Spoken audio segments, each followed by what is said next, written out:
We've got a flood of information coming out today after the announcement of patch 10.2, the next major content update for Dragonflight. And some of the things revealed in the various interviews are actually huge game changers. We've got a new two-handed axe coming from the raid, rogue and demon hunter class reworks, confirmation that the old world revamps are likely to happen, and solo queue rated battlegrounds. Yes, that's right, Blizzard is finally doing it. But we have a ton of information to talk about in this video, so let's just jump right into it. So the new patch is called Guardians of the Dream, and in it we're actually going to be going to the Emerald Dream itself. It's going to be a new zone for us to go to, similar to the Zerlot Caverns, however this time we're not going to be cooped up in a cave. The zone itself, of course, is not going to be the entirety of the Emerald Dream, it's just going to be a smaller section of that area, which we're going to be exploring. And just like any other new zone introduced to the game, we're going to be getting new world quests, rare spawns to farm, and new outdoor world events. And what would be a new content update without a new raid? So the new raid we're going to be getting is called Imudrasil, the Dream's Hope. It's going to be a 9-boss raid, and they mentioned in the WoWcast that one of the fights is actually going to be a dragon riding focused fight, so we're going to be mounting up and riding around collecting orbs and chasing the boss. So overall, it sounds pretty interesting. The final boss of the raid is going to be Farak himself, and he's going to be dropping a two-handed legendary axe, or at least the item to basically start the quest line to make that axe. And I don't know about you guys, but I'm getting some serious Wrath of the Lich King vibes here, so brace yourselves for the flavor of the month rerollers to start playing a bunch of, Arms Warriors, Ret Paladins, and Unholy DKs. They didn't give any exclusive details on how to actually obtain the legendary weapon itself, but it does sound like there's going to be some better bad luck protection to get it instead of what, the Evokers had to deal with this previous raid tier. So that's always good. And what is a new raid tier without new tier sets? So they showed off some screenshots of what the tier sets are going to look like, and obviously these look like they're just kind of like early iterations or whatever, but honestly I think that these ones are kind of a mixed bag. I think the clear winners here are definitely the Death Knight and probably the Demon Hunter. I feel like the Hunter one and the Druid one are pretty meh, but yeah, we'll have to see how they continue to update these and what they're going to look like when they're finally done. So when we talk about classes, the Demon Hunter and Rogue are looking to get some pretty big changes to their talent trees and things like that. We actually don't know what's happening with the Demon Hunter. They just put a developer note stating that the changes are still a work in progress and they're not ready for testing yet. But they did put out the notes for the Rogue changes so far, and after just looking at the notes themselves, there are a ton of changes here. So right off the bat, they actually changed all 4 talent trees, which, is the one class tree and then all 3 of the spec trees, significantly. When it comes to assassination, it looks like they have acknowledged that the assassination playstyle is kind of a one-trick pony as far as, high single target damage. But then on top of that, obviously assassination is kind of lacking when it comes to AoE and just Mythic Plus in general. And they also talked about how they really didn't want to change the playstyle of assassination too much so that it's unrecognizable to the people that actually enjoy that playstyle. But either way, there are a ton of changes here to assassination, and it looks pretty promising. I think my favorite thing about the change here so far is the new passive called Sudden Demise, where it says your bleed damage increases by 10%, and then targets below 35% health are instantly bled out and take fatal damage when the remaining bleed damage you would deal to them exceeds 200% of the remaining health. That sounds really cool. For Outlaw Rogues, it looks like they have redesigned the tree to basically give Outlaw players more diversity as far as talent builds goes, because I know right now as far as Outlaw goes, it's kind of rigid and it's kind of really boring and there's really just not a lot of room to mess around with the talent builds.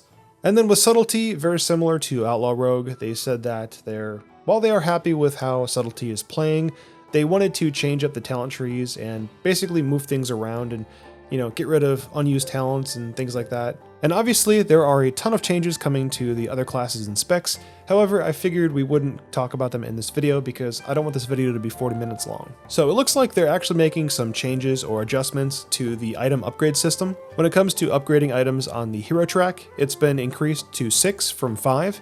And the myth track has been increased to 4 from 3. So it sounds like you're going to need to spend some more crests in order to upgrade those 2 tracks of items. And here's a big one. So crests are now a currency and will no longer be taking up inventory space. And on top of that, fragments are being removed. And it looks like we're going to be able to trade crests with other players, but there are going to be some limitations to this. So the example that they gave was that if you look at Season 2, if you guys want to trade Whelpling crests up to Drake crests with other players, you need to have every gear slot equipped at item level 411 or higher. And then if you want to trade Worm crests with other players, everything you're equipped at needs to be at item level 424. And then also if you guys want to trade Aspect crests, then you have to have everything equipped at item level 437. So moving on to Mythic Plus, we're getting a new dungeon rotation. So this season we're going to be getting the 2 Dawn of the Infinite versions. We've got the Galakron's Fall and the Murazon's Rise. And then we're also going to be getting some older dungeons coming back to the game. So we're getting Wakecrest Manor, Darkheart Thicket, Blackrook Hold, the Everbloom, Throne of the Tides, and Atal Dazar from BFA. And overall, this is actually a pretty good dungeon pool. The only one in this rotation that I don't like is the Everbloom, but I've just never been a big fan of that one, so it's just whatever. And now let's talk about some PvP related stuff. So the big one here is that we're going to be getting a solo queue for rated battlegrounds. This was actually announced today with the Icy Veins interview with Assistant Game Director Morgan Day and Senior Game Designer Patrick Scarborough. So the way that this is going to work is that it's going to be a specific brawl that players can queue up for. It's going to be a 8-player battleground instead of 10, and they're looking to have the matches be 10 to 15 minutes each. And for me, this is probably one of my most excited features that they're finally adding to the game. I've been saying that they need to add a solo queue for rated battlegrounds forever, so it's really cool that they're actually adding this. And, now that they're actually implementing this to the game, I can see myself actually PvPing more often because me personally, I like battlegrounds, I don't like arenas. I actually like to fight over objectives instead of just, LOS around pillars. I feel like that's just really boring. But either way, to each his own. And then the last thing I wanted to talk about was another interview with GameSpot with game director Ian Hazzikostas. And in this interview, the interviewee basically asked Ian that if it was possible for an old world update.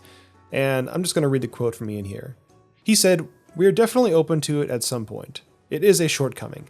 If you take a step back and think about World of Warcraft as an ongoing living world, we've kind of painted ourselves into a corner where we have all of these iconic locations, but we can't really use them because they're already been used."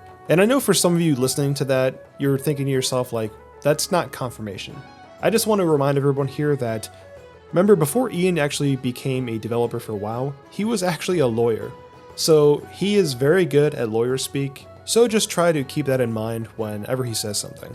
And those were all the things that I wanted to talk about in this video. Obviously, I glazed over a bunch of the features. However, I figured that I just wanted to get a video out quickly and go over some of the more interesting features that I'm more excited for, and that I thought you guys would enjoy too. There's a ton of information coming out still. As I'm recording this, I'm just refreshing Wowhead, and it seems like every 5 to 10 minutes there is a new feature that's getting announced.